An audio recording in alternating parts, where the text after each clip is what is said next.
Let's talk about DevSecOps.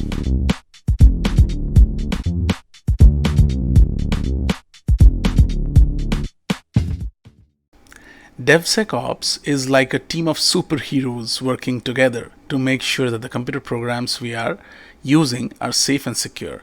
They check the code and look for any mistakes or weaknesses that could be used by bad actors to do harm or steal information.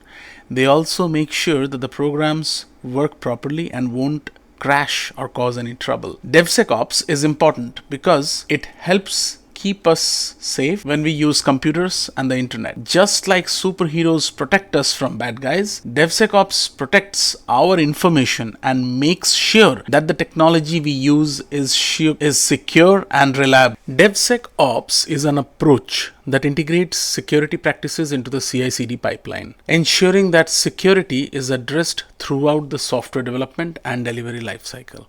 By incorporating security early on and automating security checks and controls, DevSecOps aims to create more secure and resilient software systems. To implement DevSecOps in a CI/CD pipeline, below are the stages. Secure code development. Developers should follow secure coding practices such as input validation, output encoding, and proper handling of sensitive data. Code reviews and static code analysis tools can help identify security vulnerabilities during the development phase. Security testing. Security testing should be an integral part of the CI/CD pipeline. This includes automated security scanning tools such as static application security testing or SAST, dynamic application security testing or DAST, and software composition analysis SCA to identify potential vulnerabilities, security misconfigurations, or open source dependencies with known vulnerabilities. Infrastructure as code, IAC security. If you are using infrastructure as code to manage your infrastructure, ensure that security controls and best practices are incorporated into the deployment scripts.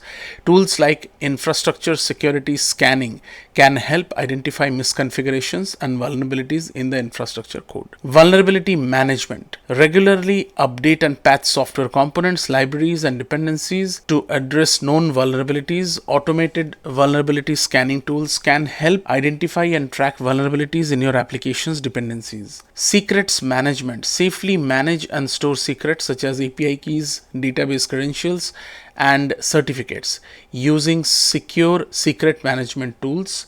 Avoid hard coding secrets in the code base or configuration files. Security compliance and auditing. Implement security compliance checks in the CI/CD pipeline to ensure that applications adhere to security standards and regulatory requirements. This can include automated checks for encryption, access controls, and data protection measures. Incident response and monitoring. Integrate incident response and monitoring capabilities into the CI/CD pipeline to quickly detect and respond to security incidents. Implement automated security monitoring tools to continuously monitor the application and infrastructure for potential threats or anomalies.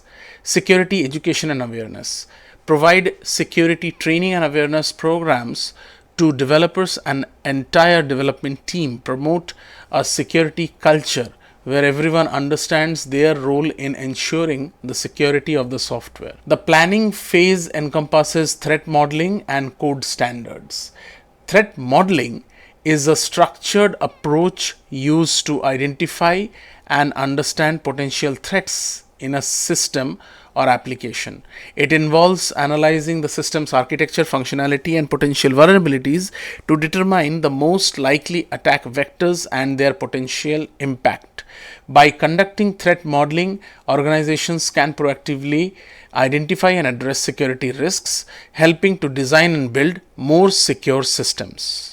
Some models are data flow diagrams. Data flow diagram illustrates the flow of data through a system or application, identifying the various components, processes, and interaction involved.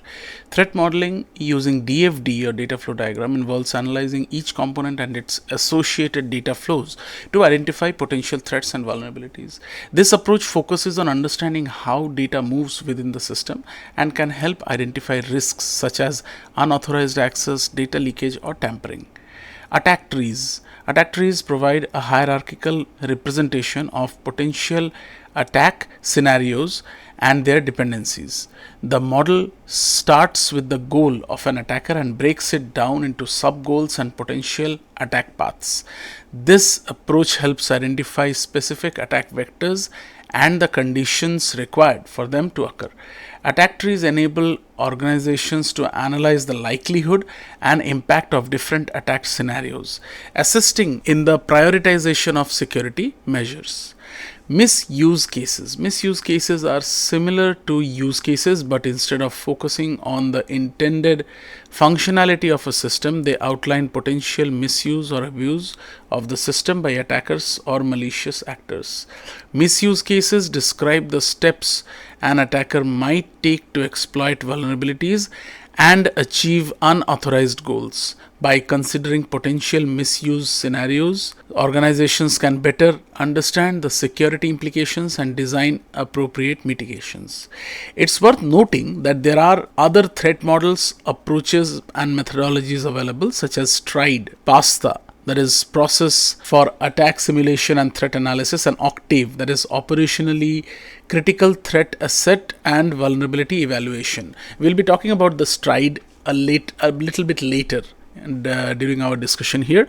The choice of a specific threat modeling technique depends on factors such as the system complexity, organizational requirements, and the expertise of the team conducting threat modeling exercise. Now let us talk about the process. Defining the system. Start by defining the system or application that you want to analyze, understand its purpose, functionality, and the assets it protects.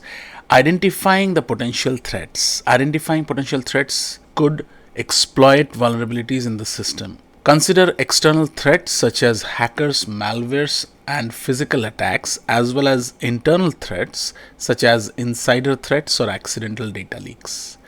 Determine attack vectors. Analyze the system's architecture, component, and interfaces to identify possible attack vectors. These could include network-based attacks, software vulnerabilities, weak authentication mechanism, or social engineering techniques. There is a separate video on social engineering which you might refer to. I'll put the link in the description. Assess vulnerabilities. Identify potential vulnerabilities in the system that could be exploited by the identified attack vectors. This includes design flaws, insecure configurations, weak access controls, or improper handling of sensitive data. Estimate the impact. Assess the potential impact of successful attacks. Consider factors such as data breaches, unauthorized access, system downtime, financial losses, reputational damage, or legal consequences. Prioritize threats. Prioritize the identified threats based on their likelihood and potential impact. Focus on the threats that pose the highest risk to the system and its assets. Mitigation strategies. Develop mitigation strategies for each prioritized threat. This may involve implementing security controls, applying secure coding practices, improving authentication and access controls, or conducting regular security assessments. Validate and iterate. Validate the effectiveness of the mitigation strategies and iterate on the threat modeling process. Regularly review and update the threat model as the system evolves or new threats emerge. Threat modeling helps organizations make informed decisions about security investments, prioritizing the resources, and design robust systems that can withstand potential attacks. Let us understand a little bit about STRIDE model, which is a popular framework for threat modeling that helps identify and categorize potential threats based on 6 different types of threats. The acronym STRIDE stands for spoofing. This threat involves an attacker impersonating a legitimate user or entity to gain unauthorized access or deceive the system. It also includes spoofing an identity, a device, or a communication channel. Tampering. Tampering threats involve unauthorized modification or alteration of data, code, or system components. This could include modifying data in transit, tampering with stored data, or modifying the behavior of an application. Repudiation. Repudiation threats are related to the denial or rejection of actions or events.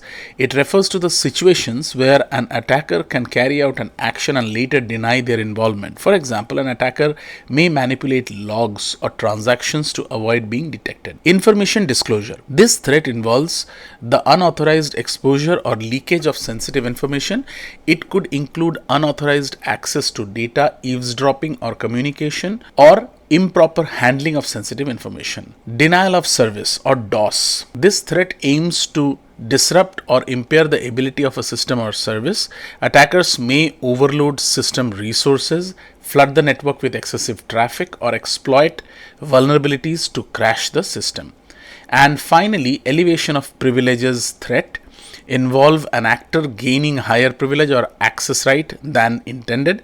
This could be through exploiting a vulnerability or flaw in the system to elevate their privilege and gain unauthorized access. So, when you are using the STRIDE model, what are the typical steps that you follow? Defining the system or application you want to analyze and identify its components such as user, server, database, API, and external interfaces. For each component, consider how it could be affected by the STRIDE threats. For example, consider how spoofing, tampering, repudiation, information disclosure, denial of service, or elevation of privilege could impact that component. Prioritize the identified threats based on their likelihood and potential impact. Assess the vulnerabilities or weaknesses in each component that could be exploited by the identified threats. Develop mitigation strategies and countermeasures to address the prioritized threats. This could involve implementing security controls, applying secure code practices, conducting security testing, or configuring proper access controls. Validate the effectiveness of the mitigation strategies and iterate on the threat model as needed. Continuously review and update the threat model as the system evolves for new threats emerges. And the last, a very important question that would arise in your mind: what tools to use for threat modeling? I would name a couple of them and provide information in the description for your purposes. So, to start with, the first tool, Microsoft Threat Modeling Tool. This is a free tool from Microsoft that helps in creating threat models using the STRIDE framework. It allows us to visually represent the system architecture, identify threats, and generate reports. It integrates with other Microsoft security tools and provide guidance based on industry best practices. OWASP Threat Dragon. OWASP Threat Dragon is an open source web-based threat modeling tool. It provides a user-friendly interface to create and manage threat models using the STRIDE methodology. It allows for collaboration among team members and supports export to various formats for documentation and sharing. Others are there as well, like Threat Modeler, which is a commercial threat modeling platform. Iris Risk is a commercial threat modeling tool that focuses on integrating threat modeling into software development lifecycle. Pentest Tools Threat Modeling Platform, which is an online tool that specifies the process of threat modeling. Then Lucid Chart. While not specifically designed for threat modeling, this is a popular diagramming tool that can be used to create visual representations of system architecture and conduct threat modeling exercises. Draw.io is a versatile diagramming tool again that can be used to create attack tree models. YEd Graph Editor is a powerful graphical editor that can be used to create attack tree model. And effectively, threat models are structured representations or documentation of potential threats and vulnerabilities to a system or application. They will help you identify, understand, and prioritize risks, enabling organizations to make informed decisions and implement appropriate security measures.